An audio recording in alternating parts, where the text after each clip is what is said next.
Assalamualaikum warahmatullahi wabarakatuh. Perkenalkan, nama saya Mutmainah, Stambuk A4011812771. Di sini saya akan memaparkan materi tentang kuartil.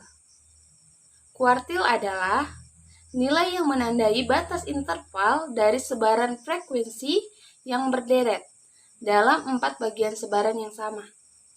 Contohnya, bisa teman-teman lihat pada tabel di samping. Dia merupakan tabel data tunggal ganjil yang terdiri dari 1, 2, 3, 4, 5, 6, dan 7. Kemudian di bagian bawahnya terdapat tabel data tunggal kuartil genap.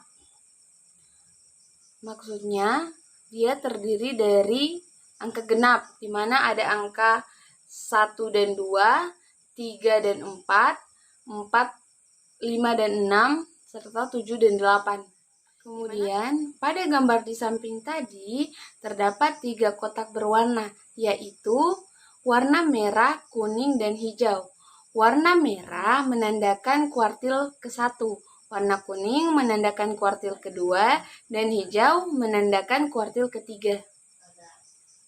Pada pengertian kuartil tadi disebutkan bahwa 4 bagian sebaran yang sama. Nah, maksudnya adalah angka 1, 3, 5, dan 7 pada kotak di atas, dan angka 1 dan 2, 3 dan 4, 5 dan 6, 7 dan 8 pada kotak bagian bawah.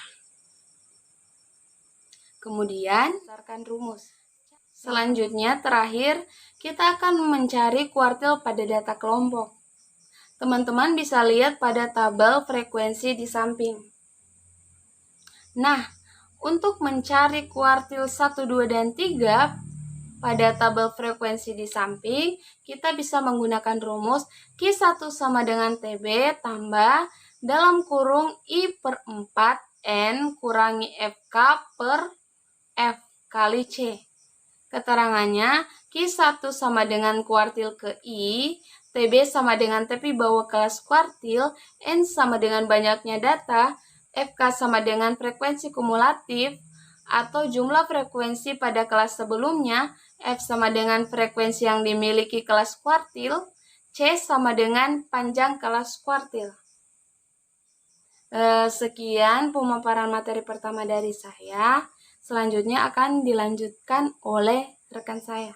Oke, bismillahirrahmanirrahim. Assalamualaikum warahmatullahi wabarakatuh. Perkenalkan, nama saya Ardiansa Amusa, Stanbook A40118259.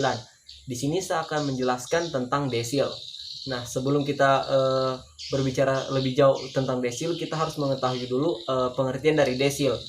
Nah, desil adalah sebuah bilangan yang digunakan untuk menjadi ukuran perumusan data dan dijadikan ke dalam 10 bagian yang sama. Dari sini bisa diartikan dengan cara matematis jika desil biasanya menggunakan lambang huruf D. Nah, desil sendiri juga dibagi ke dalam 9 macam, yaitu D1, D2, D3, D4, D5, D6, D7, D8, dan D9.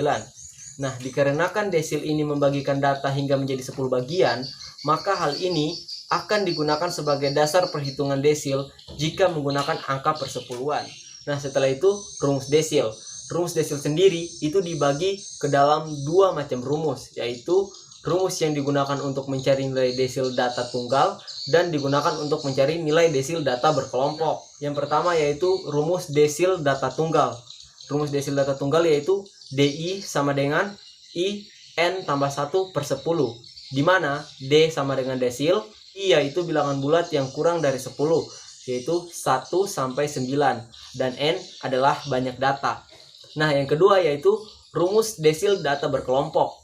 Nah, setelah memberikan rumus desil data tunggal, di sini kita akan membahas tentang rumus desil data berkelompok. Jadi rumusnya itu yaitu DI sama dengan TB tambah P I kali N per 10 kurang F per F, di mana I sama dengan bilangan bulat kurang dari 10, TB itu sama dengan tepi bawah kelas desil, dan N jumlah seluruh banyak data, FK yaitu jumlah frekuensi kumulatif sebelum kelas desil, FI frekuensi kelas kuartil, dan P panjang kelas interval. Assalamualaikum warahmatullahi wabarakatuh. Perkenalkan, nama saya Fajri R. Ibrahim, stambuk A40118270. Di sini saya akan memaparkan materi tentang persentil. Sebenarnya persentil diambil dari kata persen, per 100, sehingga pengertian persentil ialah pembagian data terurut menjadi 100 buah bagian sama banyak. Dari 100 buah bagian yang dibagi sama banyak tersebut dibatasi oleh 99 buah nilai persentil. Di sini persentil dibagi menjadi dua macam, yaitu persentil data tunggal dan persentil data kelompok. Di mana persentil data tunggal mempunyai rumus, yaitu PI sama dengan I dalam kurung N tambah 1 tutup kurung per 100. Keterangannya adalah I adalah bilangan bulat yang kurang dari 100. N adalah banyak data. Kemudian ada rumus persentil data kelompok, yaitu PI sama dengan TB ditambah dalam kurung I per 100 kali N dikurang FK per FI tutup kurung kali P. Keterangannya ialah I adalah bilangan bulat yang kurang dari 100. TB adalah tepi bawah kelas persentil. N adalah jumlah seluruh frekuensi. FK adalah jumlah frekuensi sebelum kelas persentil. FI adalah frekuensi persentil. P adalah panjang kelas interval.